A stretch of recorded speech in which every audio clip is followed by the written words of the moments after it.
Alhamdulillahi Rabbil Alamin. Allahumma salli wa sallim ala Sayyidina Muhammadin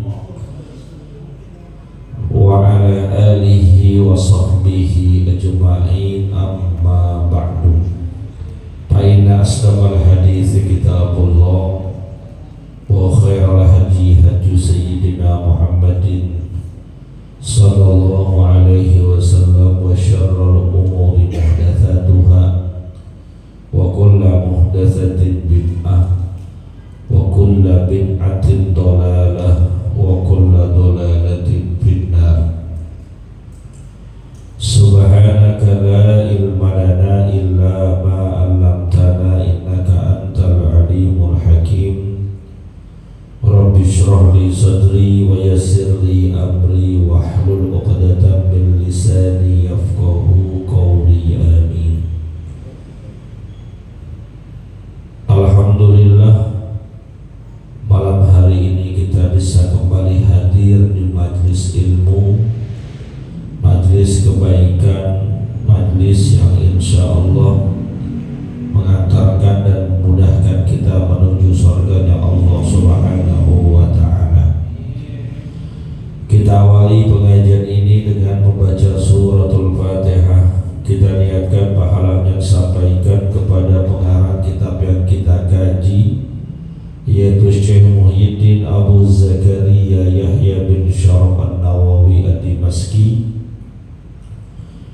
juga kepada orang-orang yang telah berjasa mewakafkan harta dan tanahnya untuk kepentingan masjid kita ini, pada orang-orang tua kita, kakek nenek kita, sanak famili, saudara, serta guru-guru kita yang telah meninggal dunia, wabil khusus mereka yang pernah menyebarkan ilmunya di tempat kita, di antaranya almarhum Al-Mafullah Kiai Haji Ahmad Ripian Hidayat LC, almarhum Al-Mafullah Kiai Haji Abdul Rashid bin Haji Muhammad Siddiq, almarhum Al-Mafullah Kiai Haji Abdul Rahim bin Haji Muhammad Siddiq, almarhum Al-Mafullah Kiai Haji Anwar bin Haji Muhammad, almarhum Al-Mafullah Kiai Haji Abdul Rahman bin Haji Salihun. Semoga Allah Subhanahu wa ta'ala ampuni segala dosa dan kesalahannya, Allah terima amal ibadahnya, Allah jadikan kuburnya raudhah min riyadil jannah biniyatil qabul wa bijahir rasul. Al-Fatihah.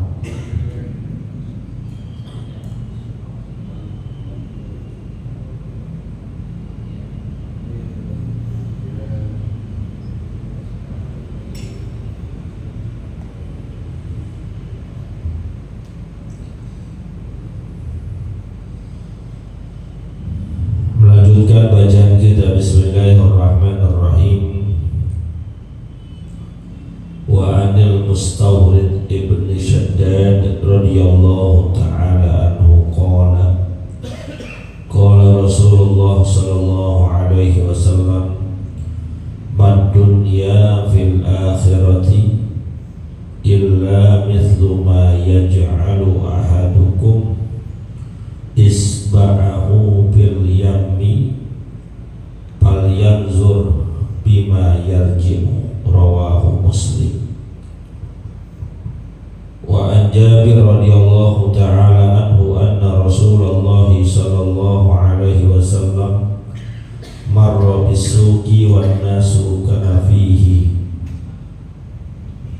famarra bi jiz'i asakka mayyitin fatanawalahu fa'akhadha bi udunihi thumma qala ayyukum yuhibbu anna hadha lahu bi dirhamin faqalu ma nuhibbu annahu lana bi syai'in wa ma nasna'u bihi qala tuhibbuna annahu lakum qalu wallahi law kana hayyan kana aiban annahu asakku fakaifa wa huwa mayyitun faqala wallahi la dunya ahwanu ala Allahi min hadha alaikum.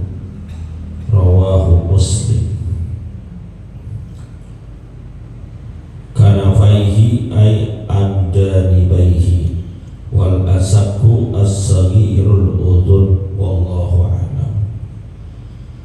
Hadirin yang dimuliakan oleh Allah,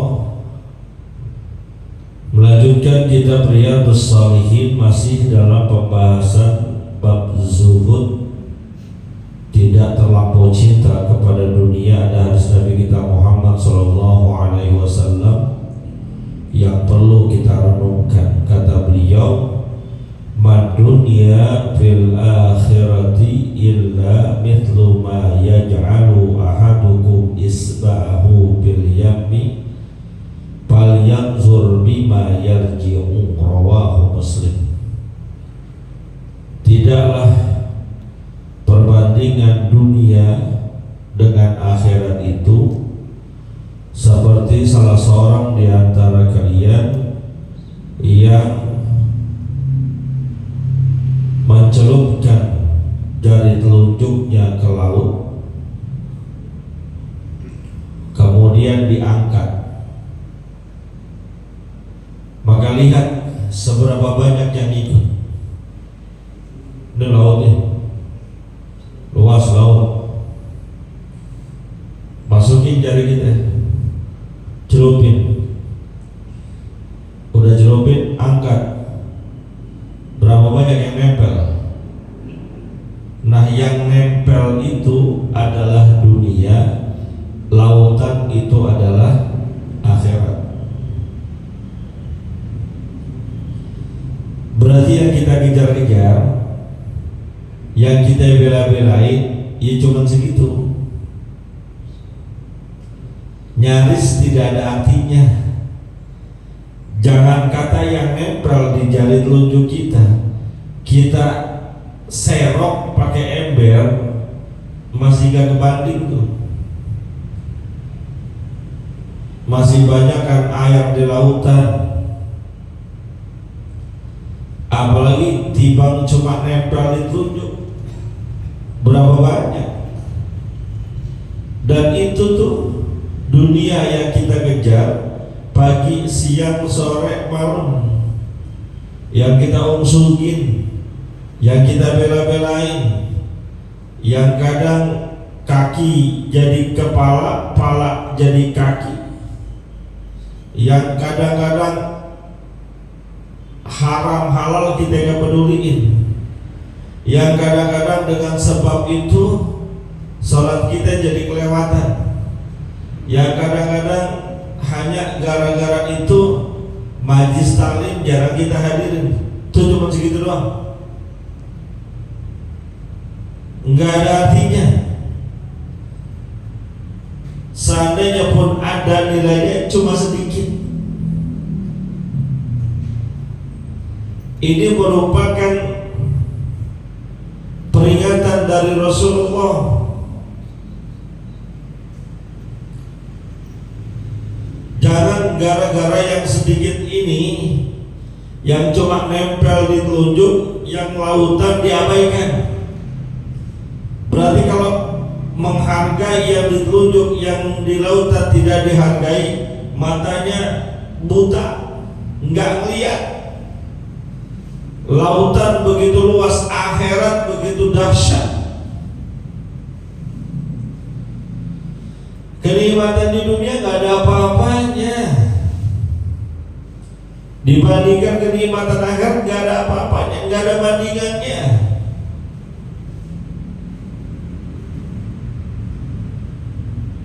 Maka rugi tuh yang cuma berebutan segini doang. Padahal yang di lautan lebih banyak. Kenapa kan ubah-ubah? Yang dikejar-kejar yang cuma nempel di telunjuk doang. Yang di lautan yang berkibik-kibik ton air ada di situ, nggak dikejar, nggak dicari, nggak diambil, nggak dikuras.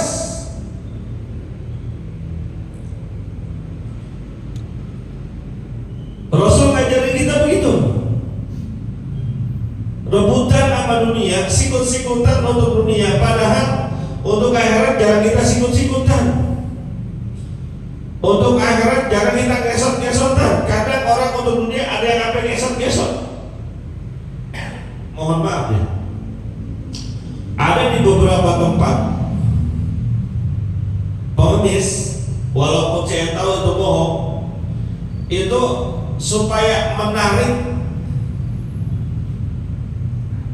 perhatian orang agar mau memberi sesuatu kepadanya, rela ngesot-ngesotan, rela berpinjang-pinjang, padahal yang dapat 1.000-2.000. Dunia tuh rela ngesot-ngesotan demi dunia. Di aspal ngesotnya panas kan luar biasa. Tapi untuk akhirat, Nabi kita Muhammad SAW mengatakan, kalau kalian tahu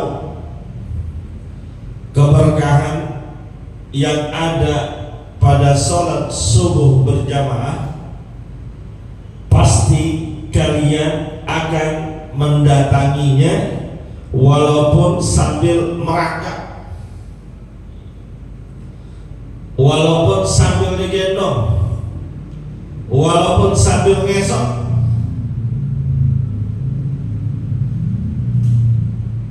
Tapi kan belum ada yang begitu. Untuk dunia ada yang sambil ngesot-ngesot, untuk dunia ada yang sambil merangkak ada tuh di lampu merah kadang kita lihat. Untuk dunia tuh. Tapi untuk akhirat nggak ada yang sampai ngesot-ngesot, nggak ada. Sampai ngerangkak kagak ada.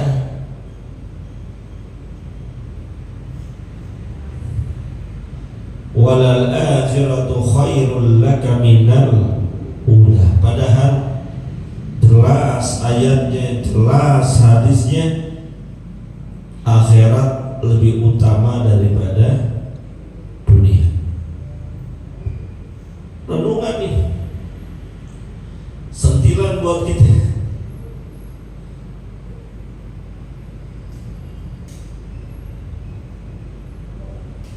Berapa banyak orang yang rela berpanas-panasan, rela berdesak-desakan untuk kesenangan dunia. Berapa banyak orang yang rela mengeluarkan uang dengan jumlah yang tidak sedikit, berjuta-juta, untuk sekedar hobi dan kesenangan dunianya. Banyak. Sering saya contohkan tuh, yang suka konser musik, apalagi kalau sudah penyanyi atau band dari luar negeri, itu tiketnya paling murah bisa 1 juta. Inden maksudnya jauh-jauh hari. 1 juta yang dia bayar bukan untuk nonton konser paling depan, paling belakang dia, nggak dapat duduk diri, jejikrakan, empet-empetan, sempit-sempitan, rela dibayar, rela dikeluarin.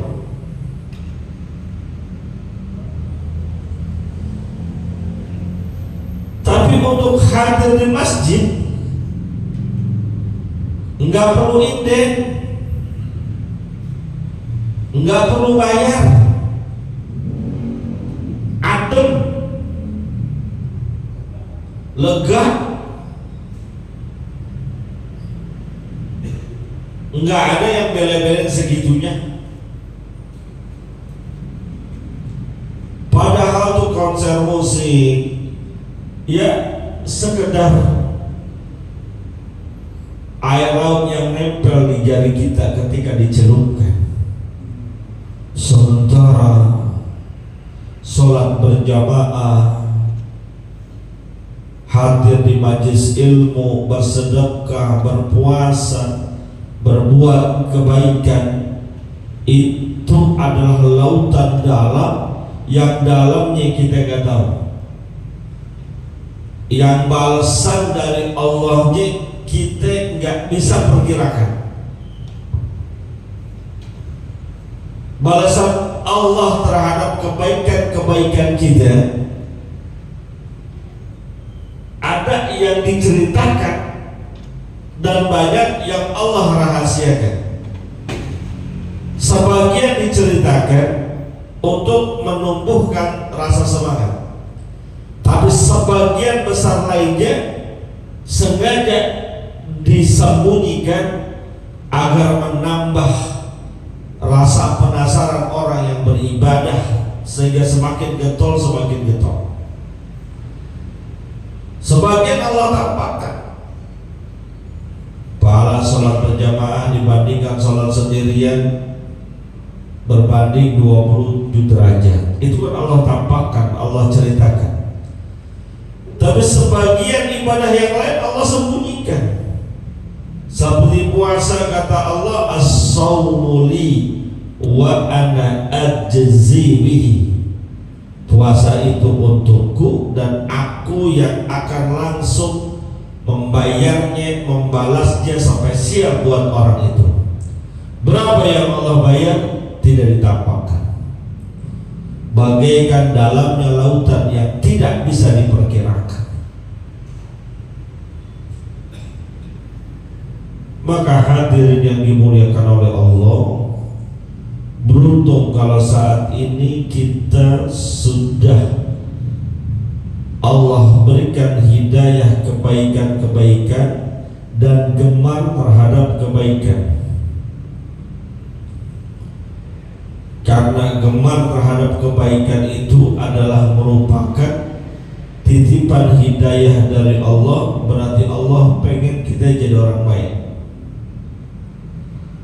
Karena salah satu ciri orang yang baik, orang yang gemar akhirat adalah orang yang ketemu aja sarana untuk berbuat baiknya. Gampang aja kalau diajak kebaikan. Enggak sulit, enggak banyak alasan. Diajak ngaji ke sono, ayo ke sini, ayo hadir maulid ke sono, berangkat ke sini, berangkat. Diajak sholat berjemaah, semangat dan lain sebagainya. Itu adalah tanda ciri orang yang gemar akhirat. Tapi kalau saat ini kita termasuk orang yang sulit untuk diajak kebaikan, diajak ngaji segen, diajak ke masjid ogah, hadir maulid males-malesan, diajak sedekah mikir-mikir, ditawarin umroh ogah, awas. Berarti bisa boleh jadi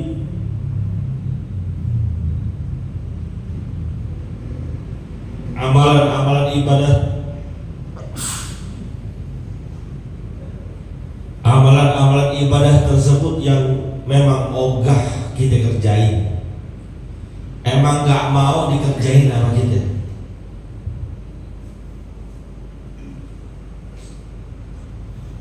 Kalau malas baca Quran, nggak mau baca Quran, bisa boleh jadi Al-Quran aja yang emang ogah dibaca begitu. Ini beragawat.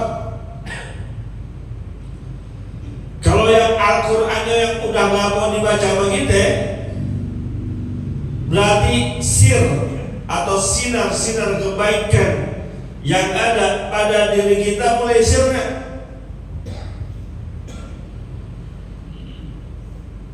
Kalau diajak kaji males, bisa boleh jadi emang majlis taklimnya yang nggak mau kehadiran kita.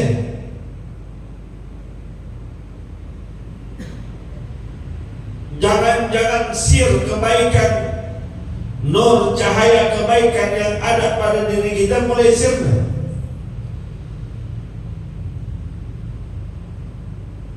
Maka ketika rasa malas itu mulai datang kepada kita, buru-buru balik. Itulah gunanya punya teman ahli kebaikan. Kita kan gak ada semuanya lempeng. Iman kita kadang naik, kadang turun semua. Orang biasa kayak guru, kayak ustadz, kayak sama. Kalau lagi semangat bagus, lempeng banget. Jangan kata nggak ada temannya hujan geledek berangkat ngaji, lo semangat tuh. Hujan geledek, angin, mau ngaji berangkat. Tuh lagi cakep imannya, lagi naik, coba lagi turun. Biar dikate, disamperin, ditirayakin, nggak berangkat juga, lagi turun. Maka kalau kita punya teman orang baik, di saat iman kita lagi turun, semangat ibadah kita lagi kendor, dia yang bakal ngingetin kita tuh. Maka banyak-banyakin punya teman orang baik. Siapa? Mereka yang senantiasa mengingatkan kita akan kebaikan, ngajarin dan ngajakin kita kebaikan. Bukan teman yang justru jerumusin kita, bukan teman yang justru ngajakin kita ke tempat-tempat gak baik. Lu mau kemana? Mau ngaji gua malam Sabtu di Al-Anwar. Ya elah, lu ngaji mulu pinter kagak, lu jadi ustad. Gak mau ngapa, lu ikut gua aja. Ya kemana kayak ini gua bisa dapat duit banyak.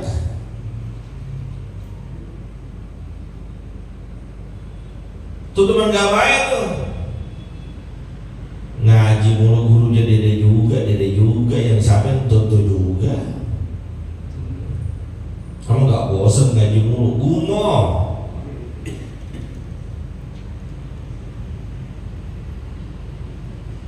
Maka ketika punya teman yang baik, yang tadinya turun akan meningkat. Almar'u ala dini khalilihi, kaidahnya kayak gitu. Kualitas keberagamaan seseorang tergantung siapa temennya. Lihat aja temennya siapa. Temennya Ustaz Patoni aman lancar, temennya Ustaz Abdillah beres, temennya Ustaz Toyon oke lah kalau gitu. Temennya tukang mabok, ya biar kata gak ikutan mabok juga ada cipretan-cipretannya. Kan ada lewat yang mengatakan berteman dengan penjual minyak wangi akan kebagian wanginya. Walaupun kita gak beli, walaupun kita gak make, kebagian. Diolesin barang seoles dua oles. Ini gua ada minyak wangi baru, dia cobain. Tahu beli sih kagak. Tapi kata teman kita tukang minyak wangi apa juga nempel di tubuh kita. Coba berteman dengan tukang pandai besi, tukang melas, minimal bau asapnya kecium nempel di tubuh kita. Jangan begitu, mohon maaf nih, saya ini gak ngerokok. Ada beberapa kawan kita ngerokok. Tuh kalau lagi ngobrol, dia ngerokok, kita sih gak ngerokok. Pulang aja nyampe rumah, bini saya nanya, ayah ngerokok ya? Kenapa emang? Itu bajunya bau rokok, padahal dia kan ngerokok. Nah gitu juga teman. Kalau temannya orang baik, dapat arahan, ajakan kepada tempat-tempat kebaikan. Temannya demen maulid, diajakin tempat maulid, buat maulid mana juga nyampe dan tempat maulid. Temennya tukang ngaji, doyan ada majlis taklim mana juga disamperin walaupun jauh, emang doyan ngaji. Coba berteman sama tukang nonton orkes dangdut, kemana juga nyampe. grup pamilis, grup yang biasa aja nyampe. Jangankan grup dangdut, organ tunggal aja hadir. Emang doyan. Betul nama tukang mancing, empang mana dia kenal? Yang di Kemang Selatan tahu, Jeruk Purut tahu, Pondok Labu tahu, Ciganjur apal, Jagakarsa di luar kepala, Serengseng Sawah dia tahu seluk-beluknya, Pondok Kabeda aja dia tahu. Lu apa banget tuh teman-teman tukang mancing? Iya kali. Tuh. Jadi hadis ini ngajarin dan ngingetin kita bahwa yang kita kejar-kejar dari dunia itu gak banyak, dikit. Cuma seukuran itu doang. Sementara lautan yang merupakan akhirat kita kadang sia-siai.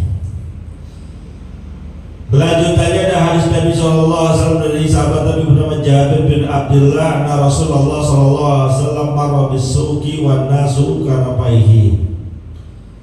Bahwasanya baginda Rasul Sallallahu Alaihi Wasallam suatu ketika masuk ke dalam pasar. Hadirin yang dimuliakan oleh Allah, Nabi itu figur yang keren sederhana. Rasulullah itu nggak tabu masuk pasar, nggak gengsi. Padahal Rasul sendiri mengatakan khairul biqa masajiduha wa syarrul biqa aswaquha. Sebaik-baik tempat adalah masjid, sejelek-jelek tempat adalah pasar. Tapi Rasulullah dalam berbagai riwayat kita temukan tetap berangkat ke pasar, masuk ke dalam pasar. Maka mohon maaf bapak-bapak, kalau diminta tolong sama istrinya ke pasar jangan marah-marah.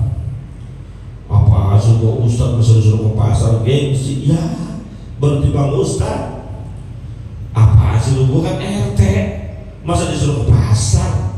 Mana tenda-tenda sayuran, gimana kalau warga lihat? Ya baru timbang RT, baru timbang Ustaz, baru timbang guru, baru timbang pejabat. Rasulullah ke pasar Pak, belanja. Rasulullah ke pasar, emang mau ngapain? Emang lu kira Rasulullah ke pasar kayak orang zaman sekarang masuk mall cuma lihat-lihat doang? Enggak. Rasulullah ke pasar pasti ada keperluannya, baik untuk keperluan pribadi, rumah tangga, atau keperluan umat. Makanya Rasulullah juga ngajarin kalau masuk ke dalam pasar baca doa. Di antaranya baca la ilaha illallah wahdahu la syarikalah lahul mulku wa lahul hamdu yuhyi wa yumiitu wa huwa ala kulli syai'in qadir. Allahumma inni as'aluka khairaha wa khairu ma fiha wa a'udzu bika min syarriha wa syarri ma fiha. Baca doanya, main masuk-masuk aja pasar, baik pasar tradisional maupun pasar modern, mall. Rasul masuk ke pasar enggak gengsi. Bahkan banyak hadis-hadis yang menceritakan bagaimana Rasulullah mengomentari apa yang kejadian di pasar. Ada, dilihat Rasul masuk ke pasar dan para sahabat yang lain ngikutin, berada di sampingnya, ngintil. Ya kalau sekarang inspeksi pasar kali ya, operasi pasar, ngintil. Dan Rasul nggak sendiri, bareng-bareng. Pamarro bijadin asak kamayyitin patana walahu fa'akhadahu bi'udunihi thumma qala ayyukum yuhibbu anna hadha lahu bidirhamin. Ketika masuk pasar, Rasul ketemu dengan bangkai anak kambing yang cacat, yang kupingnya kecil, cacat, nggak bisa gede tuh kambing. Kambing cacat udah mati. Kemudian Rasul angkat, menawarkan kepada para sahabatnya, siapa di antara kalian yang mau bayarin bangkai anak kambing yang cacat ini sekira-kira harga 1 dirham. 1 dirham anggaplah 100.000, sekira-kira 100.000. Ada yang mau nggak? Bangkai anak kambing yang cacat, bangkai Bangkai dalam arti bukan bangkai berbau, hewan yang mati tanpa proses penyembelihan, itu namanya bangkai. Ada yang mau beli kan nih? 100.000 bangkai anak kambing yang cacat. Kalau kita ditawarin kayak gitu, apa jawabnya? Mau nggak beli bangkai anak kambing? Apa jawaban para sahabat Nabi? Faqalu ma nuhibbu annahu lana bisyai'in wa ma nasna'u bihi. Ya Rasul, kalau kami bayar itu 1 dirham buat apaan? Kagak ada manfaatnya, nggak bisa buat apa-apa juga. Bangke dimasak udah kagak bisa, dipelihara juga udah mati. Udah gitu binatang ini juga seandainya hidup dalam keadaan cacat. Bercanda aja ya Rasul, ini bahasa kita nih. Masa nawarin bangke anak kambing yang meninggal, yang cacat mati? Ada-ada aja, disuruh bayarin 100.000. Buat apaan? Nyusahin kita doang. Kita bayar 100.000 buat nguburin, yang ada dibayar 100.000 buat nguburin, kan begitu. Dia ada pakai kucing mati di lingkungan kita. Kita bilang ini ada pakai kucing mati nih, mau nggak? Lu bayar 100.000. Bawa dah nih, mau nggak? Kagak ada yang mau, kecuali kalau kita balik. Ini ada pakai kucing nih. Ini gua kasih duit 100.000, bawa dah, mau nggak? Berebut. Ini pakai anak kami cacat, suruh kita bayarin. Kagak ada yang mau, buat apaan? Maka kata Rasulullah SAW, qala atuhibbuna annahu lakum. Kalau emang bayar 100.000 nggak mau nggak? Lu bawa aja dan ini gratis. Tadi 1 dirham nggak mau, sekarang gratis, mau nggak? Wallahi, para sahabat menjawab, lau kana hayyan kana aiban ya Rasul. Buat apaan? Udah mati. Seandainya itu hidup juga, tuh kami cacat, buat apaan? Gak ada manfaatnya. Seandainya hidup cacat, ini karenanya udah mati, buat apaan kasih gratis? Oh enggak.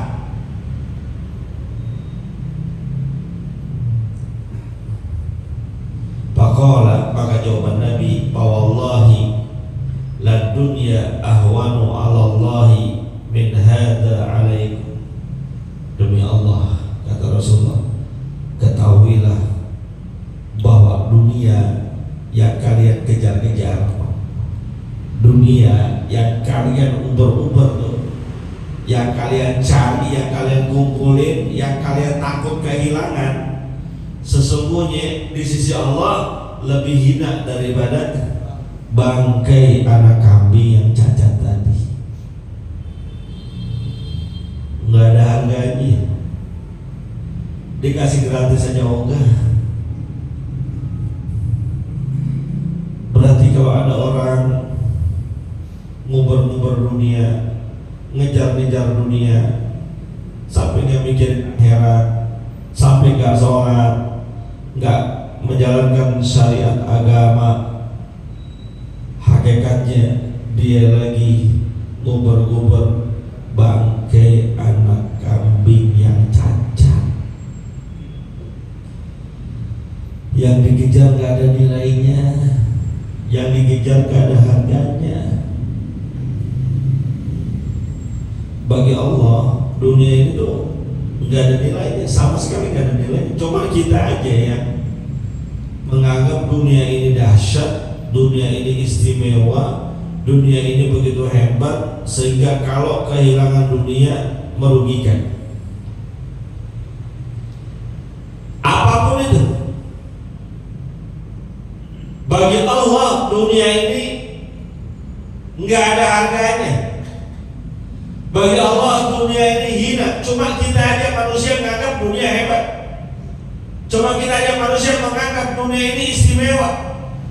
Sehingga ketika kita kehilangan sesuatu dari dunia, kita seakan-akan menyesalinya. Kalau kita kehilangan sesuatu dari dunia, itu pangkat ataupun jabatan ataupun kekayaan, seakan-akan kita tidak meridhoinya. Padahal enggak lebih baik, enggak lebih mulia dari bangkai anak kambing yang cacat.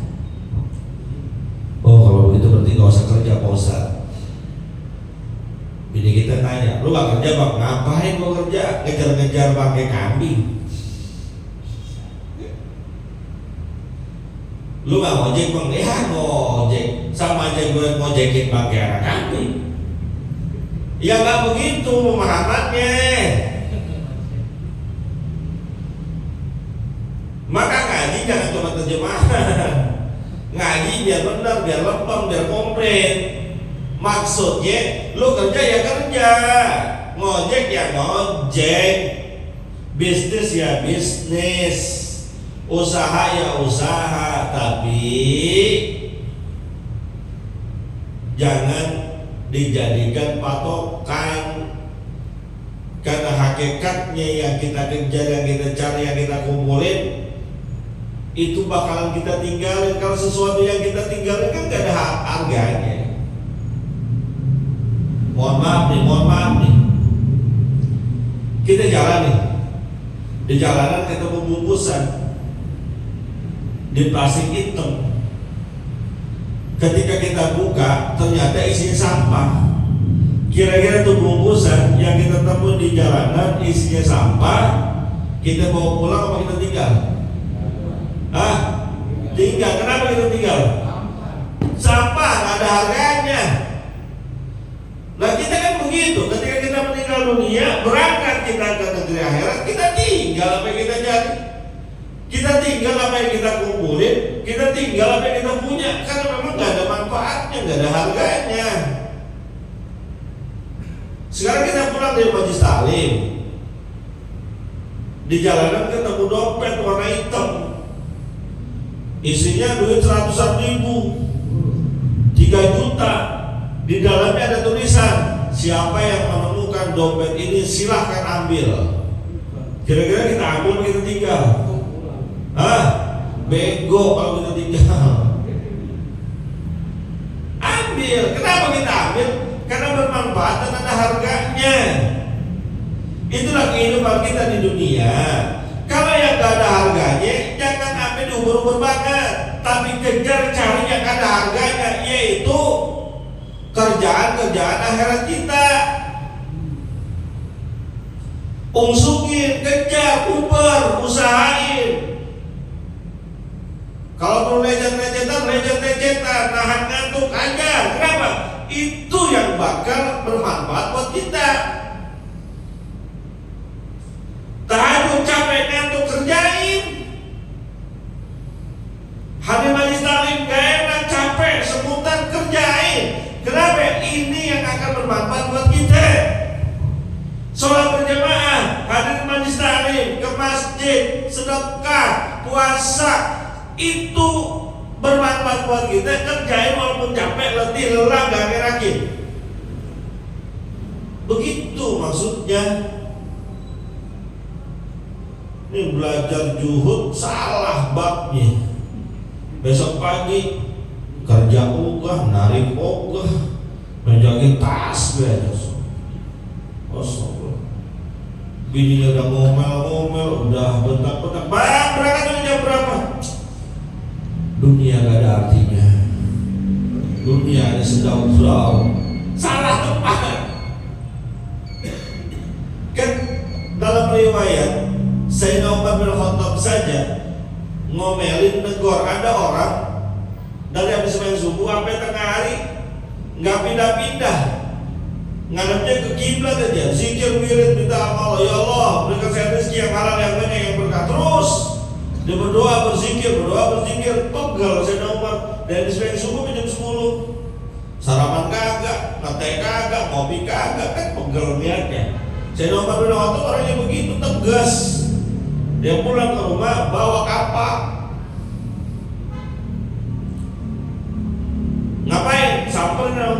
ditebas, bukan, dilempar untuk kampak ke orangnya. Kalau nyari dunia, nih modalnya. Bukan cuma doa doang, bukan cuma zikir doang. Nih kampak, lu pergi ke hutan, tebak kayu, keringin, jual, tuh jadi duit. Begitu. Jangan cuma zikir, ya Razak, ya Razak, ya Wahab, ya Ghani, ya Mu'in, ya Razak, ya Wahab, ya Ghani, ya Mu'in. Tiap hari 12.000, kerja kagak, kontrakan kagak punya, ngojek kagak. Dari mana jalannya? Kalau lu ya Razak, ya Wahab, ya Ghani, ya Mu'in 15.000 sehari, sholawat 10.000, subhanallah bihamdi adalah hoki, ada dalam sejida tasih obidana kalimati diulang-ulang. Kontrakan 20 pintu ke Panjiwawan, gak apa-apa. Gue juga mau gitu. Ya kan habis masuk apa tak hari mirip juga gak apa-apa. Ya orang kos-kosan 20 pintu, sebulan 3 juta loh itu main diri. Gue gak pengen duit orang. Maksud saya, tempatkan metode zuhud ini pada tempatnya. Ketika Nabi mengatakan dunia itu gak ada artinya, bukan berarti kita gak boleh cari dunia. Cari dunia, tapi jangan mati-matian. Silahkan kerja, tapi ingat akhirat. Silahkan usaha, silahkan bisnis, tapi ingat apa yang kita cari akan kita tinggalkan. Maka jangan bisnis kita, usaha kita, kerjaan kita, ojek kita, meninggalkan kehidupan akhirat kita. Rugi. Ngojek dari pagi sampai malam, sholat kagak, puasa kagak, rugi. Ojek nih. Kalau ada kerja dari pagi sampai sore, istirahat kagak, terus kerja, sholat kagak, ngaji kagak, majlis taklim kagak, rugi. Biar kata gaji lu 10 juta, rugi. Main proyek jutaan, puluhan juta, miliaran, diungsukin dari pagi sampai malam. Apa main proyek kan sampai malam? Sampai malam, sholat kagak, puasa kagak, haji kagak, umroh kagak, sedekah kagak, majlis taklim kagak, rugi. Begitu maksudnya. Gua ngapa ngegas begini jadinya? Hadirin dimuliakan oleh Allah dan ya, jadi nempatin bab zuhud itu pada tempatnya. Jangan sampai salah, mudah-mudahan ada manfaatnya. Al-Fatihah.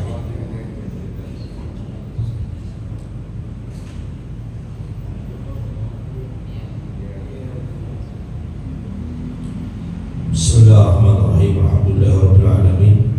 Allahumma shalli wa sallim ala sayyidina Muhammad wa ala ali sayyidina Muhammad. Allahumma inna ala dzikrika wa syukrika wa husni ibadatik. Allahumma ighfir lana wa liwalidina warhamna warhamhum kama rabbawna shighara wa hab lana ya wahhab ilman wa hikmatan wa rizqi ya razzaq lana musahhila wa bil